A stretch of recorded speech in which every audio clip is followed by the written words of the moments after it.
First of all, we just didn't realize how much we didn't know about human evolution. Just like the story you learned in high school, all of it is like at least somewhat false about how, when, where, who. What do you mean? Like, did it happen in Africa? Did it? A big chunk of it didn't. We have stuff right up to, a certain amount of history Yes. though, right? Okay. Yeah. That's good to know. At least there's something we can hold on to. Dwarkesh, I've been really looking forward to this. Thanks for making time for it. Thanks for having me on. So I want to start by talking about your thinking around the state of AI. You obviously are very close to it. You're a user of it. You have gone really deep with a lot of people who know it on many levels. And you recently wrote this really interesting blog post called Why I Don't Think AGI is Right Around the Corner.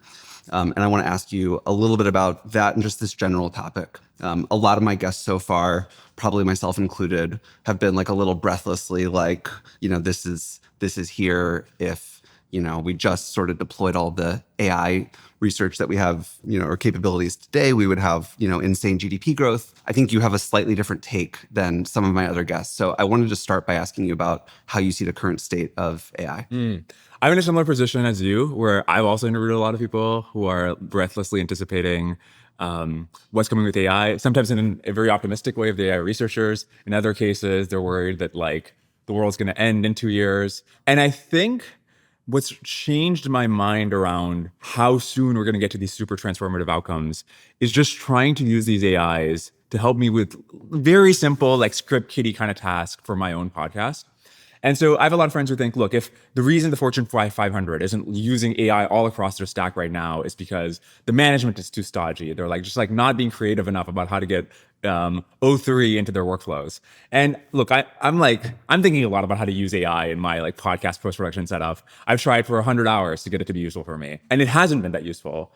And I think that's because it's just genuinely hard to get human-like labor out of these models, fundamentally because these models can't learn on the job in a way a human can. So if you think about a human employee, probably for the first 3-6 months, they're not even useful, especially when it comes to knowledge work. The reason they become more useful over time is not mainly their raw intellect, although obviously raw intellect matters, but it's rather their ability to build up context and to learn from their failures in a very rich way, and to interrogate them. And the models currently, you just get like whatever they can do in a session. You talk to them for 30 minutes, and then they totally lose awareness or understanding of how your business works, what your preferences are, et cetera. And a lot of tasks just require you to like, you do a 5 out of 10 job at something, then you like talk to your boss, you like go out to the consumer, and then like you learn what didn't go wrong, you like ask yourself what didn't go well, and you just like keep iterating on that. And they just can't do this on the job kind of training, which I think like is what makes humans valuable. Yeah, like there's a certain set, particularly within like language tasks, and maybe we can get over to coding, which is sort of like a whole different beast, but within language tasks, it seems like there is a limit still to like how good it can be. And so if, for example, even if you're trying to either pull out the most interesting segment from a podcast or caption it and make clips that are postable, those clips need to be perfect. And like a human still, you're going to trust a person more to do that. Picking what's actually interesting might be kind of hard. But even there, so offline, we were having a conversation about how to write a tweet for something for your podcast, right? And then we were discussing, one strategy might be like write it for a group chat. Maybe you can add that to like you would think this is exactly what LLMs are for, right? It's like you write the tweet. Yeah. This is like language in, language out. Here's a system prompt. But like, why is it? I assume you aren't getting that much use out of just like having the AI write your tweets for you. No. And why is that? Not because by the way, I'm focusing on this not because writing tweets is like the most important thing in the economy. This is just like this is the first thing they should be able to do, right? Why are we not delegating this to them yet? If you posted something you like notice it doesn't do well, you have this.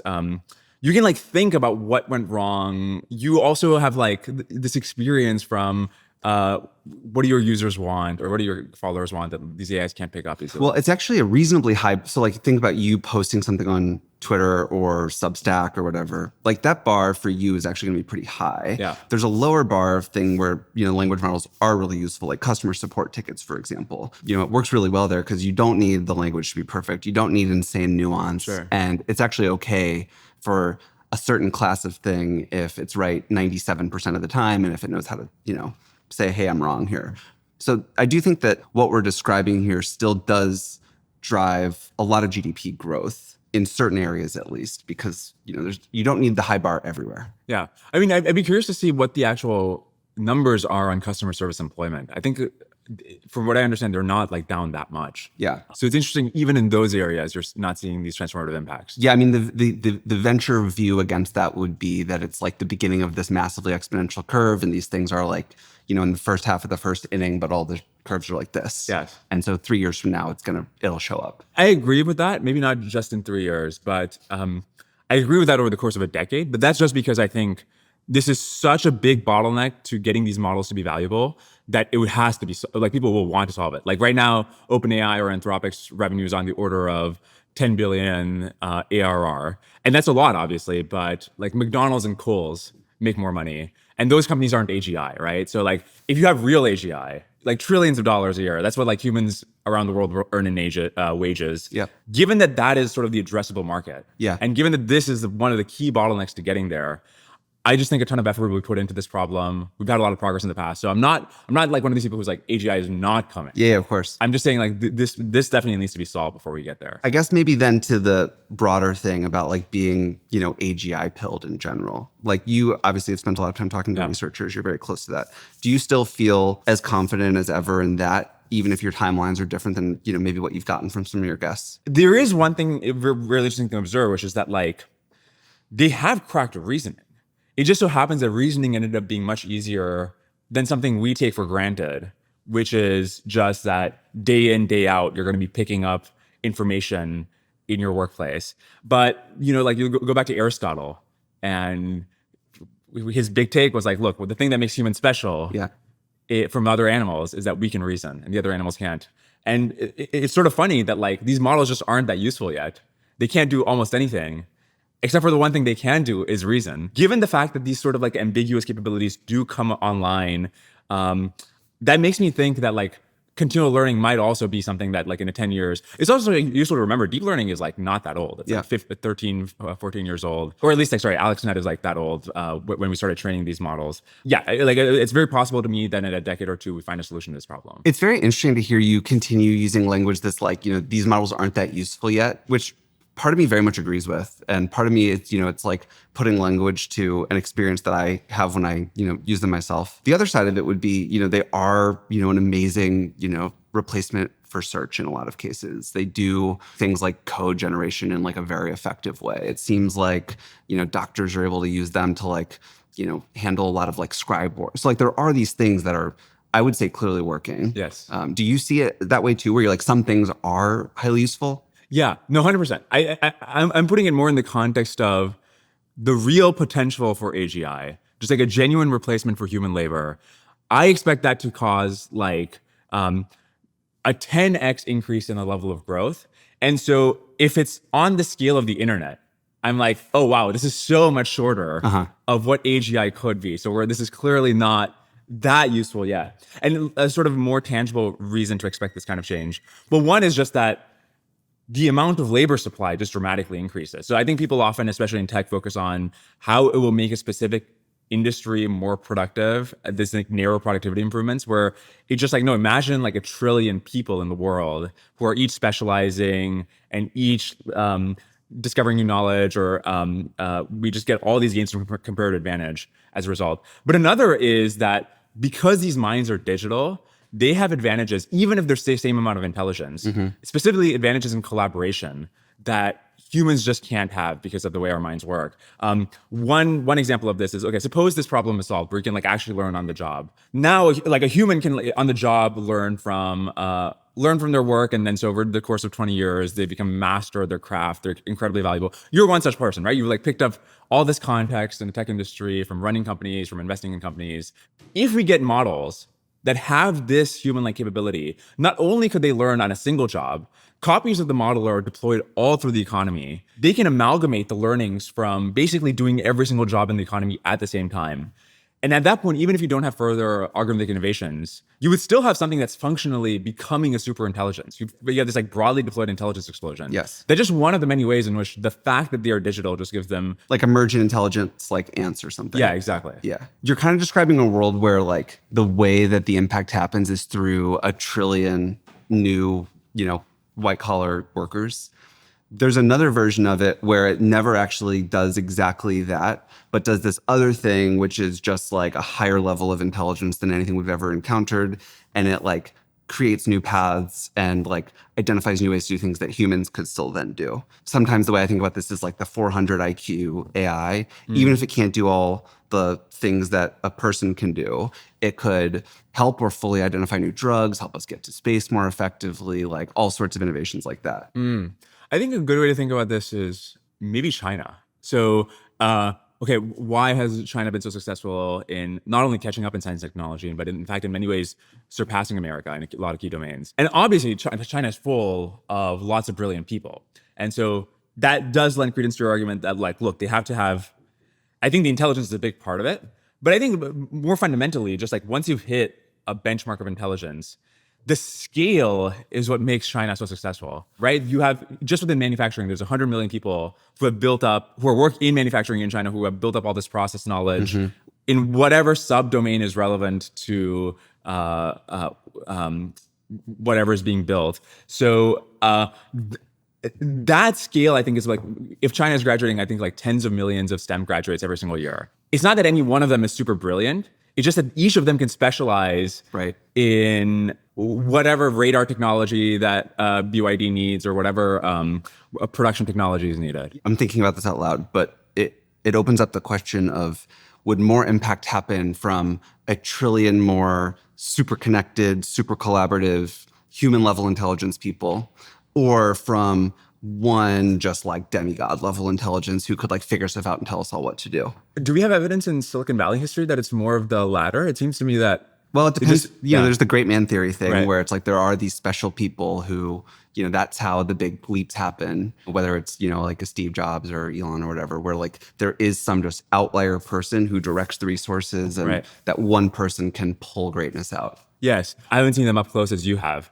But it seems to me, I agree that they've had a huge impact, people like Elon and Steve Jobs. It seems to me their impact has been more so a product of like, just like, you will do this, otherwise I will throw a tantrum, which is good, right? Like you should throw a tantrum. And I'm going to sleep in the office for years on end and just like get people in the right place at the right time. But it's less so like, only Elon can come up with how the fins on the SpaceX rocket should be designed. And therefore this, like, his like uber intelligence allows him to like design like across 5 different hardware verticals. It's probably, it's definitely something that's more to do with the leading of people and the clarity of vision, I would say, than the probably like engineering genius or something like that. Yes. Yeah. But I mean, this is actually another way to illustrate why digital minds are such an upgrade. Elon has obviously been super successful across so many different areas of technology.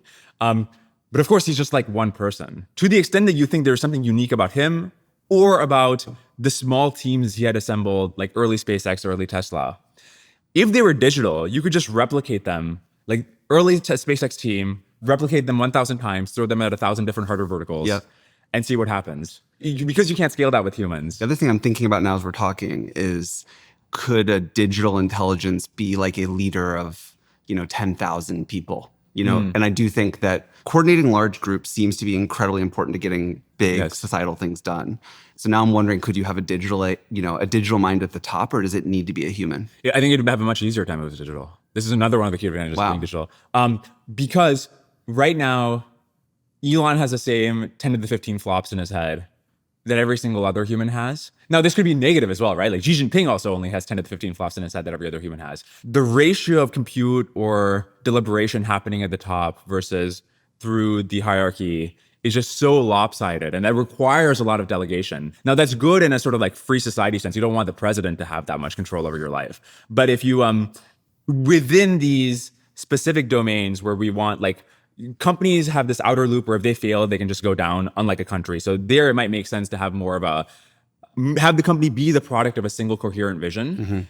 This is a founder mode idea, right? But obviously that's limited by the fact that if a company goes to a certain size, it's just hard for a single person to monitor everything. If it was an AI, and especially if you could like inference scale mega Elon, the thing that's like running on a huge data center that's dedicated to just him, mega Elon can read every pull request every comms Right. input output into the company. He can like micromanage every single employee down to like the technician at the dealership. Yeah. Especially, I don't know, Elon of 10 years ago. It just would be like quite incredible. So I guess what I'm wondering is that the AI COO under the human who is giving them superpowers, or is that AGI rather actually leading? I think in the near term, it will be like the latter. But over the long term, obviously, like if AI You can think do there'll be anything, AI CEOs basically in the long term? Yeah. And so it does seem like the thing they're lacking, at least now, is like this sort of more taste oriented stuff, right? They can do the research for you. O3 can go do the research for you, but then you're not going to let it make the investment decision for you, right? That just comes down to your own unique insight into the field or your unique taste. And maybe like running a company will work like this for a while, where they can just curate a lot of information for you and then you still have to make the final call. Like it's just like the Steve Jobs model of like he makes the final call, the designers come to him with a bunch of different ideas.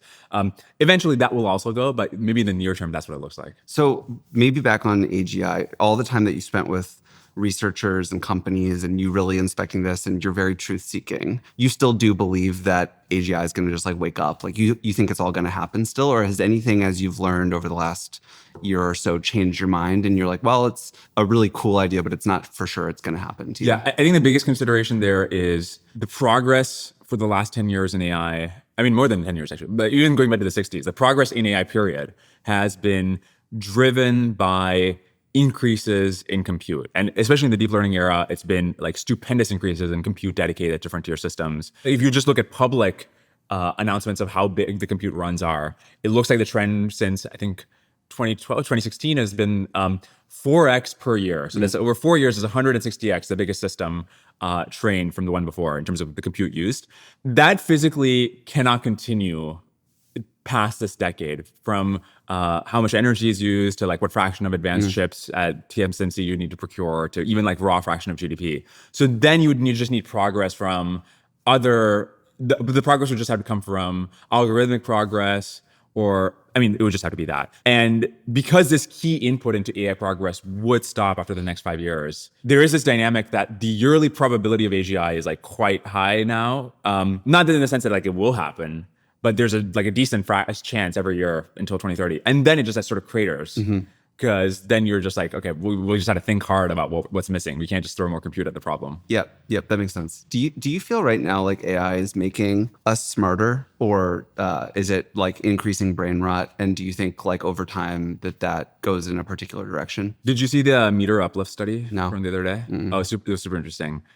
Meter is this organization that does evals on basically how AI is progressing. They had a very interesting result the other day. So they had open source developers who are working in repositories that have tens of thousands of stars.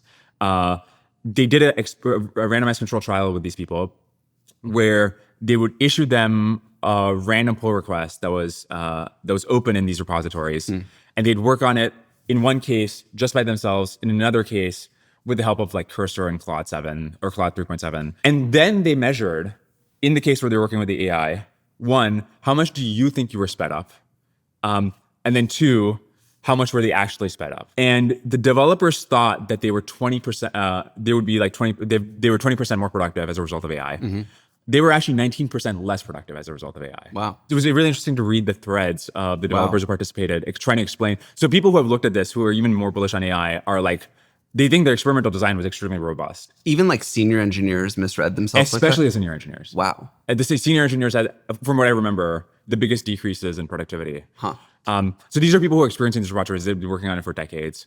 And there's a couple explanations. One is just that I think in a lot of domains, there is this common failure mode in intellectual work where you default to procrastinating by doing a thing which seems productive, but is like, is not moving the ball forward that much. So the classic example of this is in college, instead of like rereading the textbook, you should just do the practice problems. And maybe using these AI tools and then like going on social media for 30 minutes while you're waiting for the completion to complete is another example of this. Why did this happen? So at least for now, to go back to your original question, it's like not obvious to me that it's making us smarter. It's interesting. The version for everybody is, I think a large number of people are having ChatGPT sort of like give them guidance in life. at this point. You know, I don't mean that in some like huge philosophical way, although maybe in some cases, but even just like day to day, people are like, here's my whole setup. This is everything about me. Like, what should I do? And that is a big influence. And so it's sort of, we kind of, to the extent that these models have quietly gripped a lot of people, either through their decisions, through their engineering work, through whatever else, it's like pretty important that these get really good. Mm-hmm. But have you found it useful, that kind of stuff? Just like, I mean, it is sort of like, okay, plan out a cute date for me or something. I use it some. I think I use it less than a lot of my friends. I think more I'm commenting that I think broadly a lot of people do use it for that. Yes. Even if you or I happen to be in the group that uses it a little bit less, I think a lot do. Right. Yeah. You know, and even probably taking personal advice and things like that. Yeah. Which is probably good in a lot of cases. Like, I think it is very smart and people know how to use it and things like that. But it just speaks to, even with engineering and then also on, you know, people using it in sort of like search and question asking for personal use, that it's got a lot of influence. It feels like it's made me smarter, especially when I interview people in domains where there's not a lot of just written down, like biology. This is a classic example. I was preparing to interview George Church, who's this famous pioneer in synthetic biology.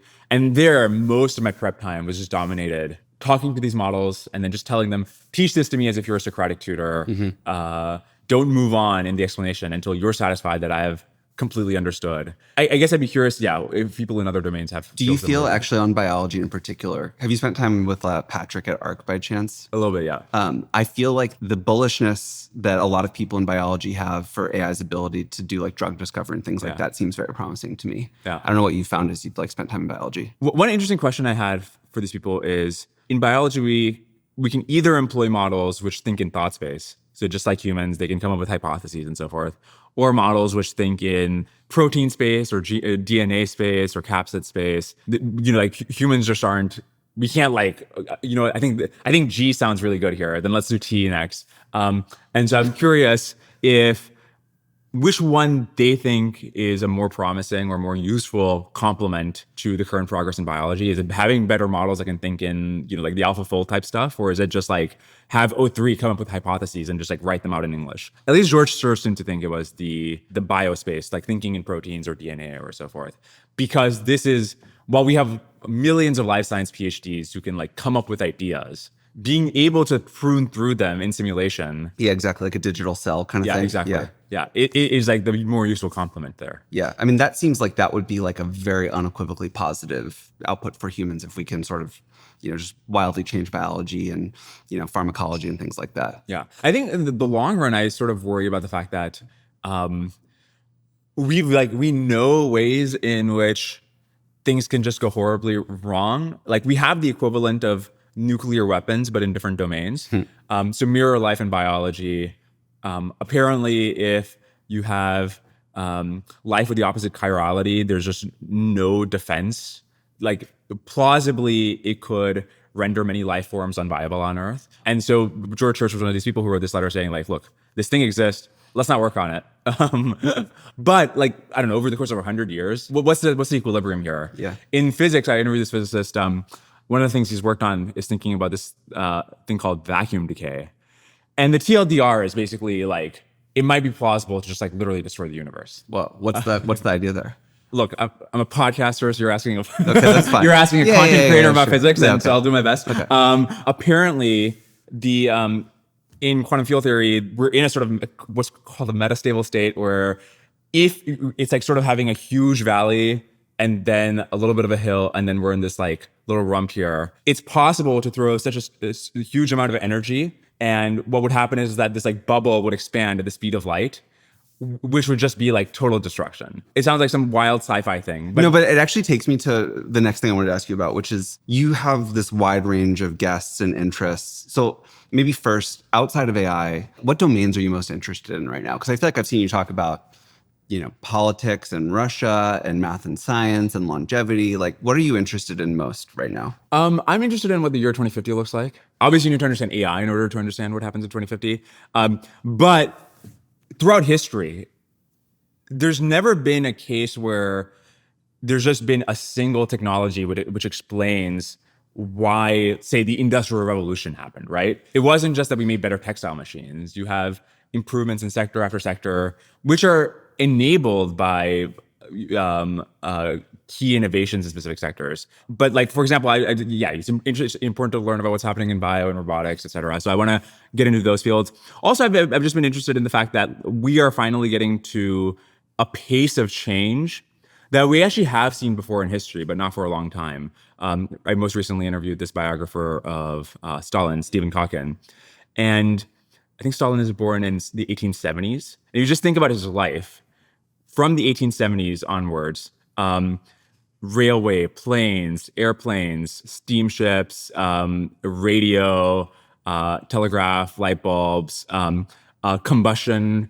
World War I is a crazy example where you start off the war. I think there were the Wright brothers had flown, but there weren't like many. There were like on the order of hundreds of planes in the world. And there were no tanks. Like tanks was not a thing. Yeah. And World War I ends with like it's a tank war, it's a plane war, in not that many years. Yes, like you go from like almost no trucks to tens of thousands of trucks. Wow. In the course of 4 years. And planes? Yes. So I think even planes were at like an extremely low level before the war. And then in military use during, obviously. Yes. Yeah. So the reason Germany thought it was going to win is because it had this like railway network, and there was this plan of how you could do this two-front war and knock out both France and Russia at the same time, just by like, you'd be amazing at railway logistics. And I think the von Moltke, or whoever the leader of the German command was, said at the end of the war, we lost because of trucks, right? Like we didn't anticipate that like there was another way to ship enemy combatants to the front. Yeah, we're just gonna see like this level of change across so many different sectors. There was somebody posted on Twitter, Bucko, posted something that I thought was an interesting point about you, whether or not it's true, but I'm curious how you react to it, which was, it seems like you went through this evolution where you were learning a ton about AI, and then it seems like you believed that AGI was coming, and then your interest started expanding out into all these other things like, geopolitics, biology, all these other areas. I'm guessing which was sort of like saying, the technology is what, creates, moment for change, but then this backdrop of the world is what really influences it. Yeah. I'm guessing that like the chronology of your interests were a little bit different than the framing, but I'm curious just like how you think about that. Given what I do, I'm actually quite pessimistic about like being able to learn from other fields.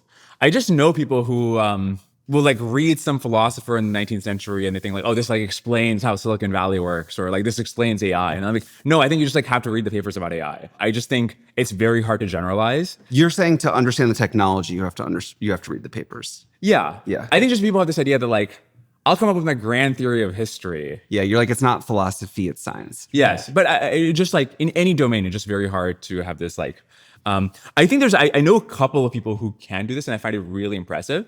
But what I noticed about them, they're just like not hand wavy at all. So there are people who like, for example, if you're trying to model how AI will impact economic growth, one way is just to like read the sort of like firsthand accounts of people going through it in the 1500s and like, oh, like let's read the biography of the Medici and so forth.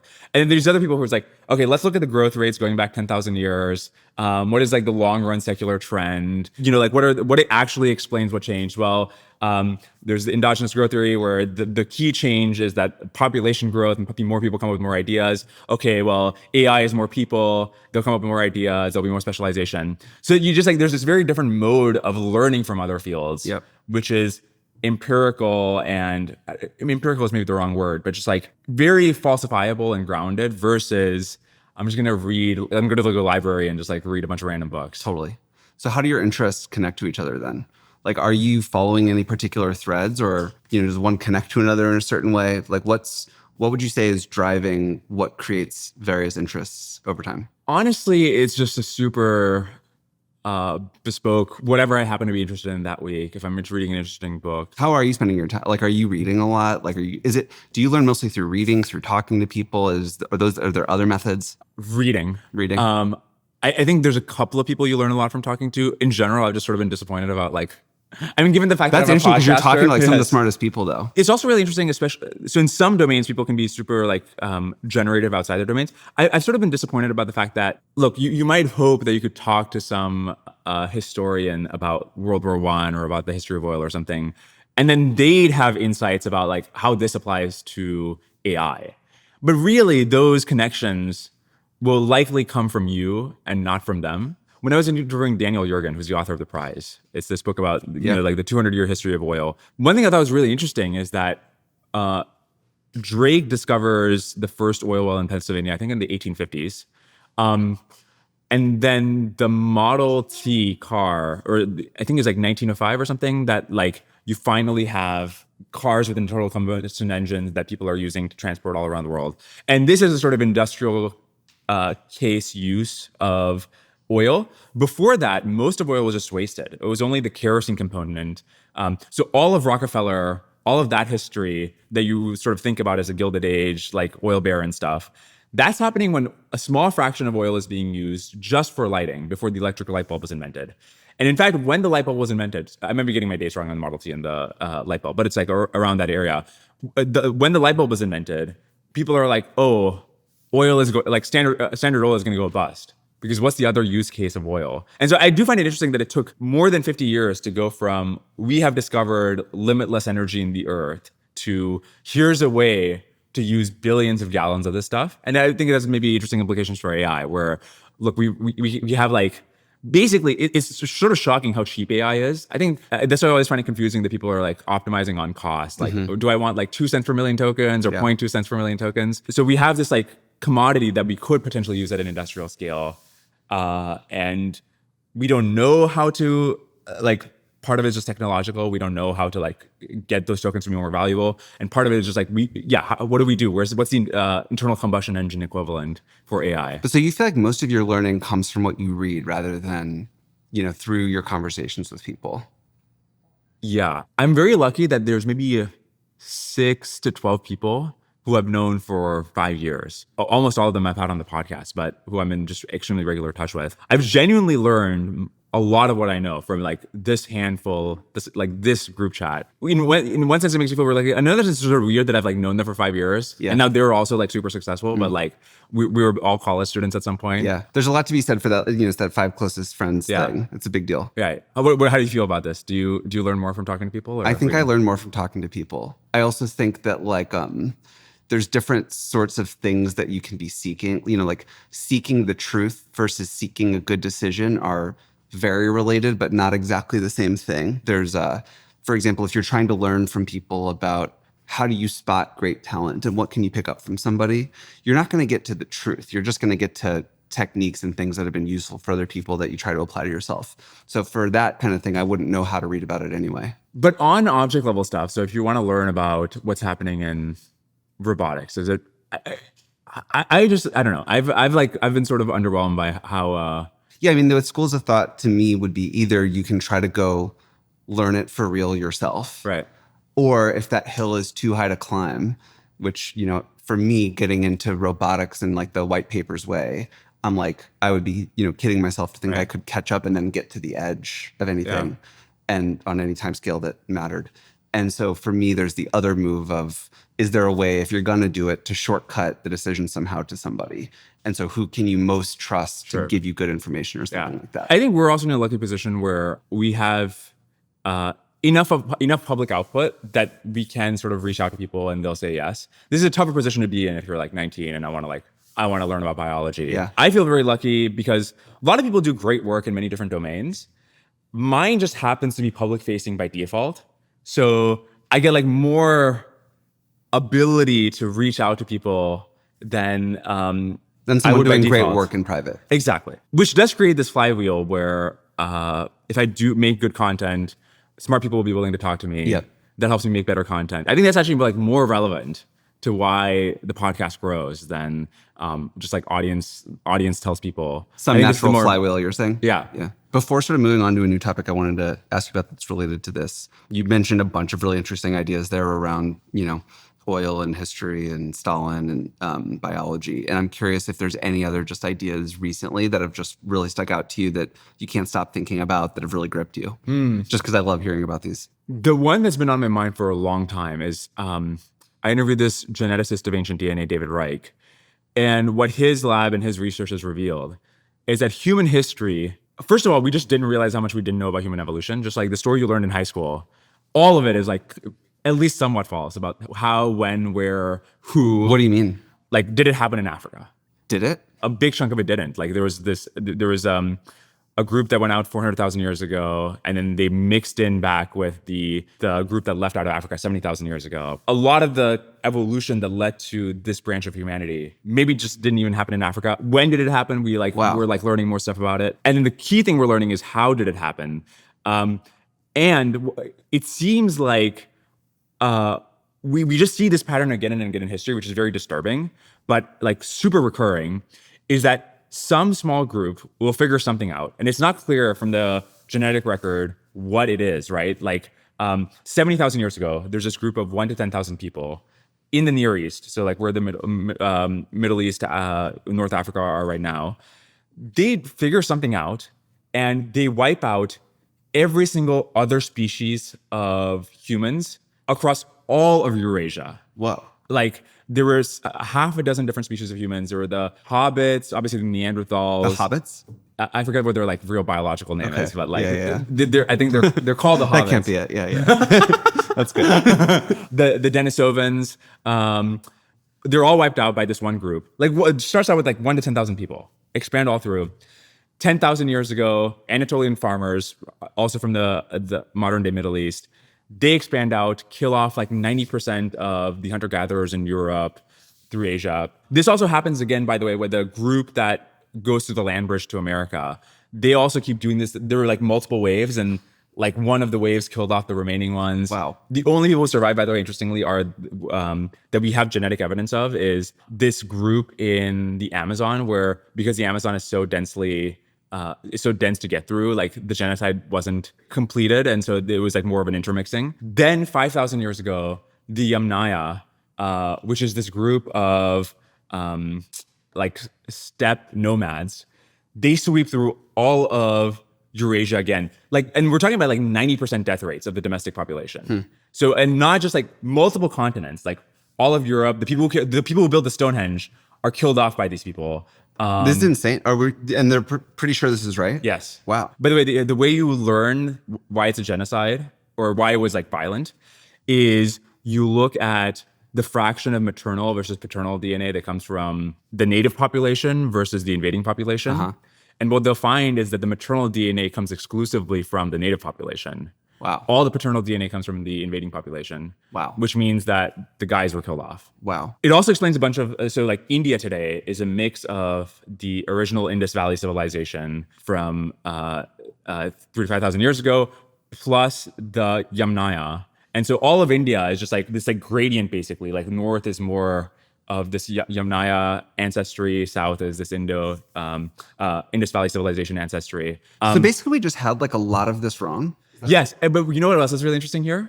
For hundreds of years, anthropologists, archaeologists have been doing this Indiana Jones thing. We're gonna read the scrolls and we're gonna like think hard about how, what they're trying to say here and read the literature and whatever. And it was just like so useless in comparison to one mathematician who went into this field and he's like, okay, let's just like look at the haplotypes and see how they compare.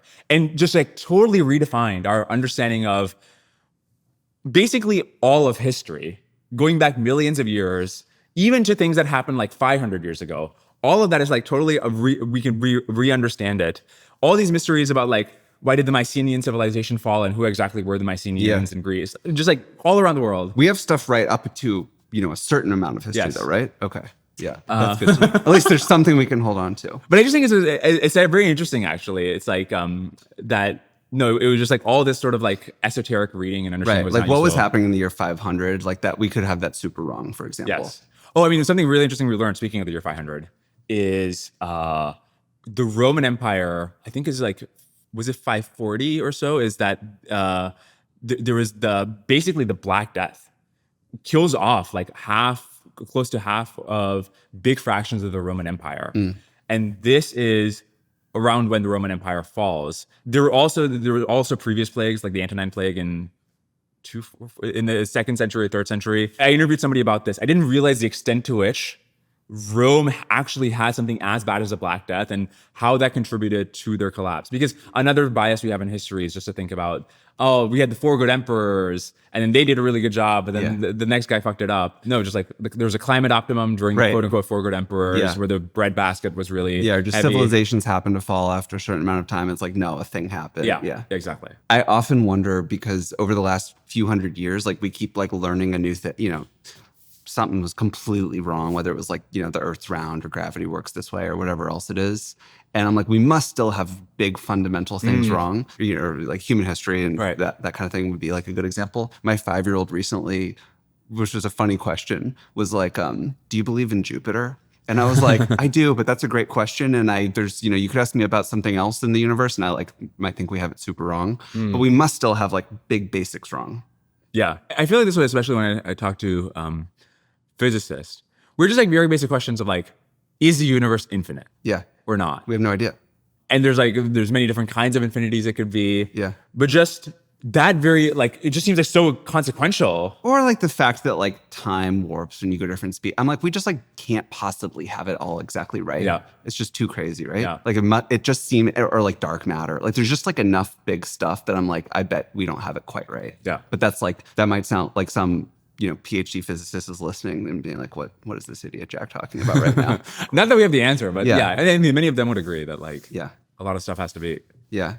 Okay, this kind of flows into the next thing I wanted to ask you about, which is your broad sort of perceptions of the way learning is happening. And, you've obviously been sort of like learning in public. You do a lot of self-directed sort of education and things like that. But you're also, you've got one foot sort of very tied to people in academia and at the top of research fields and things like that. And I'm curious sort of, your opinion on sort of this transition that's happening where like a lot of learning and the way people think that the stuff should get consumed is self-directed and not part of the big institutions and things.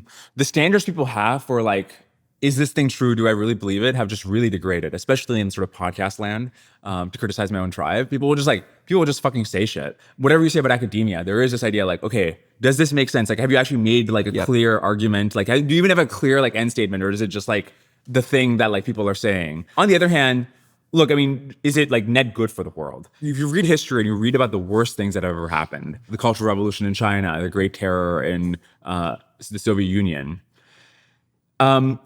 you can complain that Twitter has low average IQ, that like the conversation is very dumbed down, but you just don't need that many IQ points to realize the Cultural Revolution is bad. You just need some mechanism where you could have gone on and been like, why is Mao having us kill all the sparrows? Like, isn't that actually really bad for, like pest control and just like making fun of this deification? And I think that actually has worked, right? Like woke was a thing for a second. And then I think social media contributed to that being lessened. I think also making fun of Trump is like a thing that people do and has worked. And so on net, I just think like getting rid of the worst excesses is much more important for making history go well than making sure that we can have these gigabrain genius level takes all the time. And I think social media does like a reasonably good job of helping us correct the worst excesses. On the sort of truth point, I think part of the issue is that like the legacy kind of media corporations, in my view, have like lost quite a lot of trust from people, like myself included in many cases, where they seem, like they've got agendas and it seems like they are like, for profit and maximizing eyeballs. And so I'm like, citizen journalism on Twitter, it's not like I trust that completely, but I also don't trust, like the institutions completely. So I don't know that one's like that much better than the other at this point. I disagree with this. My attempt to do this thing has actually given me more respect for the media. In a couple of ways. One, I think they genuinely are better at holding power to account than sort of independent creators.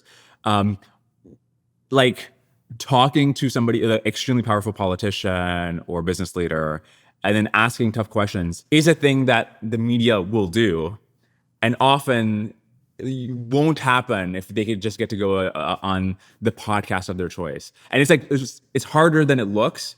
And they're willing to uphold these standards when they do these interviews. No, I mean, I agree that it can often be sanctimonious when they do this. Is that to do with the person or the institution? Like as an example, like, Tucker Carlson goes Fox News to Indy, same guy theoretically. Like, does that change his truthiness? I mean, I think this is another example of like his show and many others, This is not coming from a place where I'm like making an object of a political point. I'm a libertarian. I'm like sort of close enough in embedding space to these people.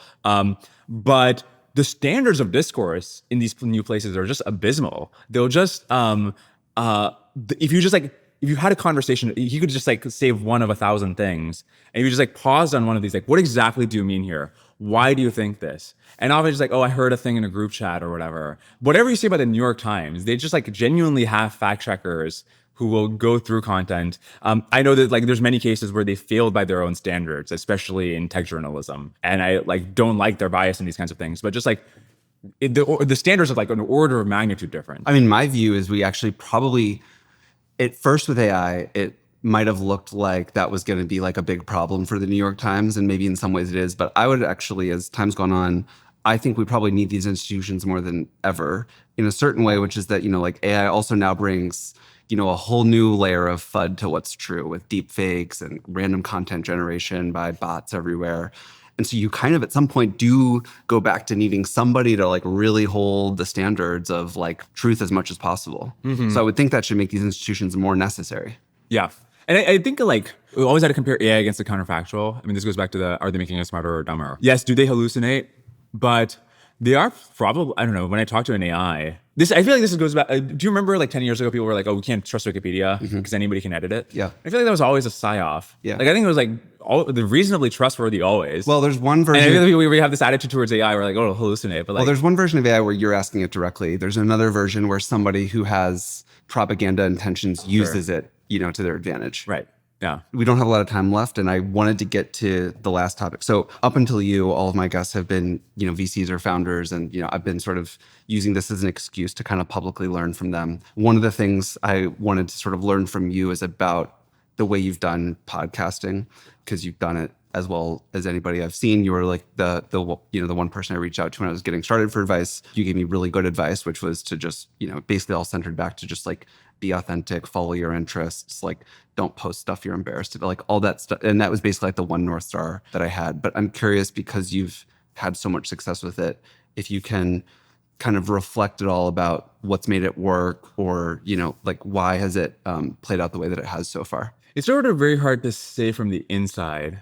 I feel extremely lucky that my job is I get to sit down this morning and decide what do I want to learn about over the next few weeks. I'll interview the person who's the best in the world at that. I get to pepper them with questions for a few hours, and then I get to repeat that week after week. I try to ask the questions that I generally want the answers to, including the questions I want the answers to after having done 2 weeks of prep in that field and hopefully having had learned about it over the previous years.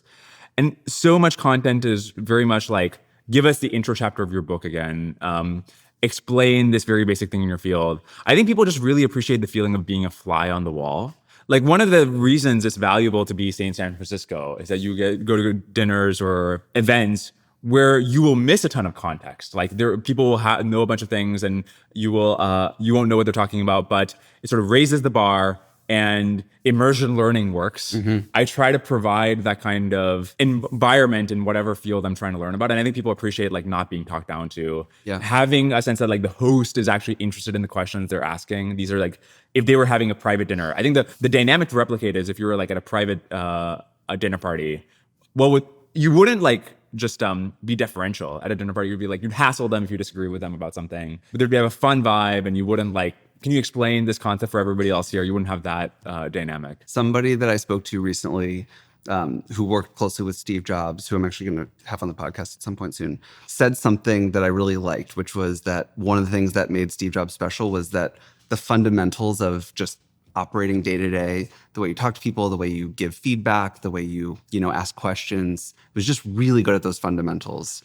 Before we started, I asked you about like, what have you learned about conversations? Because, I see that as like a big sort of fundamental thing that everybody does that you're very practiced at. But you made a point, which is that actually what it is for you is preparation, and that's the centerpiece, and like that's your fundamental. I still think that's highly applicable to everybody, because we're all, going to interviews as, either somebody on the candidate side or, the employer. We're all like, meeting people for all sorts of things, but everybody's preparing for stuff. So what is your preparation like? Like, what does that mean for you when you're saying I'm preparing really hard for this? And it's like, the center of your YouTube. In some sense, it's the very obvious stuff. it's if you're interviewing a researcher in a field, read the key papers. A couple of years ago, back when I was just like started getting into AI and I was about to interview Ilya, I'm like, okay, I'm gonna like program the transformer. This is like how I'll learn about this, and then try to talk to as many researchers as I could. If I'm interviewing a scholar in field, I interviewed this person who actually wrote a rebuttal to The Power Broker, which is this book about how Moses changed New York City. That itself, I think, is a 1,500 word book or something, a 1,500 page book. I read that, and I read like his rebuttal of that book, and I read like review articles or whatever, like different things about like New York construction history. I try to do this for all my guests. But in some sense, it's like very obvious. Just like read the things that could potentially be relevant, and then write down questions. Obviously, the thing I've changed over the last year is I've started using spaced repetition. Spaced repetition is this like tool where you basically write flashcards for yourself, and this software serves them to you every couple of months. Like you have to be preparing for something well ahead of time? No, this is for consolidating knowledge across interviews. So if I do an interview, I'm actually going to like retain what I've learned, because a lot of the concepts connect. I mean, especially with AI. With AI, you're just like trying to predict what a future civilization of different kinds of beings will look like. And there's no domain of knowledge that is not relevant to this question, right? So obviously technical AI stuff is relevant, but history, anthropology, even primatology, like what happened between primates and humans, everything is relevant. It'll come up in the interview. And so just having it cached through tools like this is extremely valuable. That's cool. So it's like you're like retaining a curriculum of all your work, basically. Yeah. It's the kind of thing where if you're reading a book, I think either you shouldn't read, at least if you think you're doing it for like learning, or you should have a very intensive practice around, I'm going to make the cards, I'm going to write like whatever thing is the equivalent to doing practice problems for the domain you're trying to study.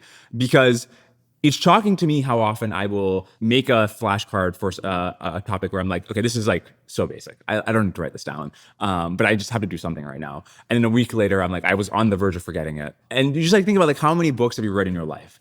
Hundreds, right? How much have you like taken away from them, or conversations, whatever other medium? The lack of efficiency here is really striking. And so I've been thinking a lot about how to make this a process where over the coming years, I can be like, I'm really getting better over time. I'm not just like doing the next thing. It's sort of the spiritual opposite of the idea of an AI that's always listening and remembering for you so that you don't have to remember any conversation you ever had. And it's sort of just like some thing on your person that is constantly listening, and you can always go back to it, but everything's captured for you. You're like, it needs to get in my brain so that I can learn the next thing. This is exactly full circle from where we started, because people will say in response to the continual learning on the job training stuff that, oh, we'll just have an external memory system that it'll be just like a document of like things the model has learned. ChatGPT already has this. And I think a lot of cognition is just memory. Like it has to be on board. It has to be cached the whole time. This is a great place to end. Thank you so much for doing this. I hope you didn't mind being a guest, and keep doing your amazing work. I love to watch it. It was super fun. Thanks for having me on.